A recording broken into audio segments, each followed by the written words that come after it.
Hello, welcome back once again. We're in the living room. This is the living room guitarist here. Our guest again is Barry, and we're working with the basics of home recording. Nothing too crazy sophisticated yet. I mean, you can see we've kind of donned headphones and we've got some gear set up here. We're going to just try a little sample of something. Because you create your own stuff and you think, well, okay, I can lay it down on my phone or my iPad or something, and then what? Maybe you want your other living roomers involved. Maybe you got a buddy who plays bass or drummer, or maybe even a lyricist who wants to hear some things. You put it together. We can create ourselves some really fun stuff here. Again, it's not about commercial success. I don't care if any of this stuff has commercial value.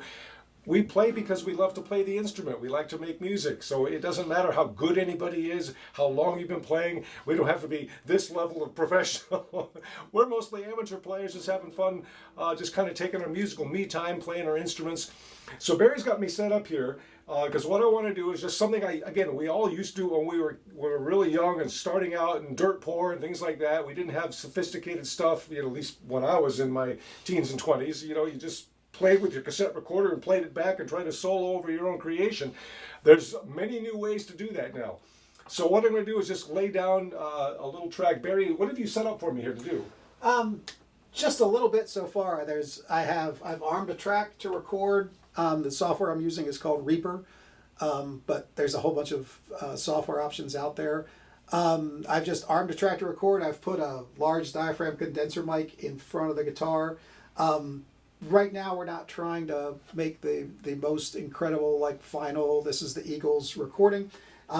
We would normally spend, 30 to 40 minutes trying to figure out exactly where this microphone would go, or if it should be two microphones or whatever, but we're just going to get a regular microphone going. We have headphones because we don't want any bleed from the speakers, so the speakers are off right now. So you're not going to hear the click track that he is recording to, but we'll find a way to show you that. Yeah, talk about a little bit the importance of he set up a click track for me so I can hear it in my headphones. Just a little. It's almost like having a little metronome in there. Talk about that a little bit. I think you can work either way. You can work without a click track or with a click track, and still send tracks to other people. It just makes it easier if someone is, especially if there's a drummer or a bass player or somebody that might have to go back and digitally edit their parts to make sure that they line up. If you play it to a click track, then they can go in and their edits are a lot simpler because you can do cuts and paste down to, quarter notes or eighth notes or whatever it is, as opposed to, you can still line it up in the software otherwise. I just find it easier to work. And, once again, I've been doing a lot of these virtual big bands, and I have to, the only way I could keep that together with that number of people is if I start it with a click track. Yeah, you've got to have a tempo, you've got to have a rhythm, something to work with. Otherwise, right. I guess it's a big headache. Huh? It would be almost impossible to do if we weren't doing it with a click track, all remote, which is kind of what you're talking about. So it's a lot more remote. Yeah, because this is on social media, this living room guitarist show. So people from anywhere. I've had people email me from Florida, from Massachusetts, from California. I've got a gentleman. Hopefully, we've been talking to him. A guy from Seattle who's we're gonna do a little Zoom recording. He's gonna be a guest on the show pretty soon. I hope, because we talked last week about that. So yeah, people need to send in files if they want. Again, if you want to go low tech like me, sure, record something on your phone or your iPad, whatever mobile device. You can just email it to us at livingroomguitarist@gmail.com. Your own little chord progressions and song ideas and guitar riffs and things like that. You say, hey, can anybody take this and help me out with it? We'll just kind of make music together. Or again, if you saw something on a past episode, a little piece of music that I presented or somebody presented, and you just sort of made it your own, you want to share that back so we can feature you as a guest on the show and so what you've done, you can do it that way. But now there's another way to do it, because many of you probably have home recording gear too. So let's just do a little sample here. Okay. So I wasn't smart enough to bring a pick, so I'm using a penny. So it's me and Abe Lincoln on the Kramer Farrington here this afternoon. I heard Abe was a shredder. Yeah. So, well, then he's better than I am. So yeah, we're going to hit record. You're not going to be able to hear the click, but there's going to be 2 bars count in. We're at 135 beats a minute. And just even if you make a mistake, just keep playing, because that's what I do. You all know that's what I do. All right, here we go. So yeah, we'll just start with a simple 12-bar blues riff just as a sample, and we'll put it in the key of A, and let's just see what happens. Here we go. Hang on. So I'm gonna get the click track in my head, and I'll just come in here. 2.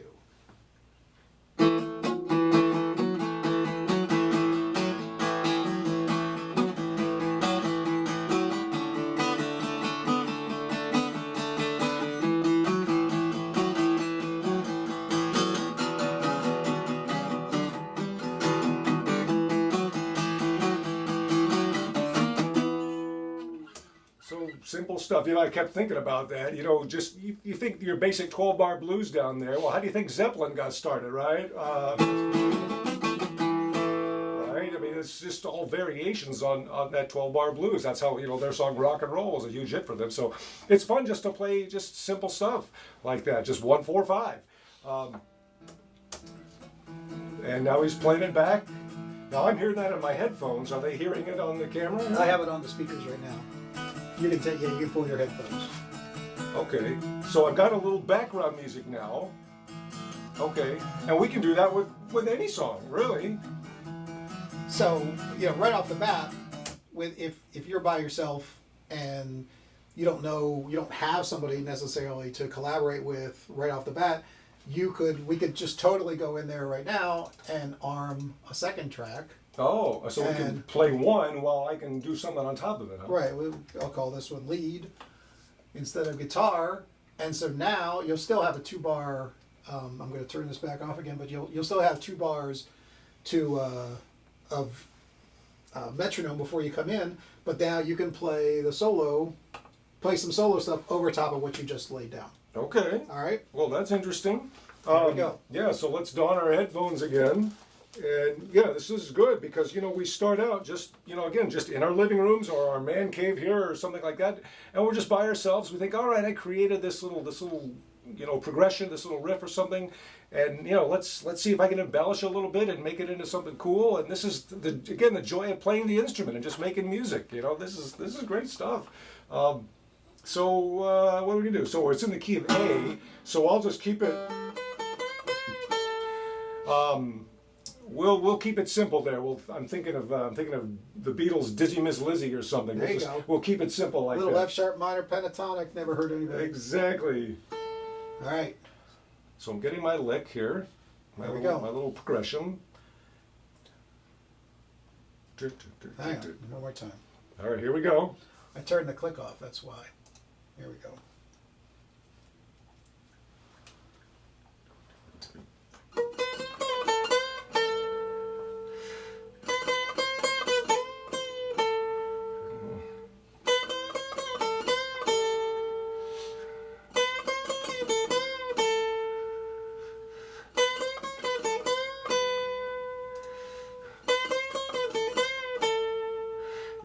Yeah, so I mean, yeah, I'm keeping it really simple and basic. So I'm hearing this little, a track in my head, and I'm just kind of thinking, the Beatles, "Dizzy Miss Lizzie," because it's, right now we're starting simple. It's only 2 strings, so I just want to see what's possible here. And now we're playing it back.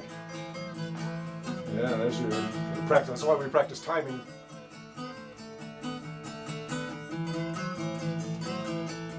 All right.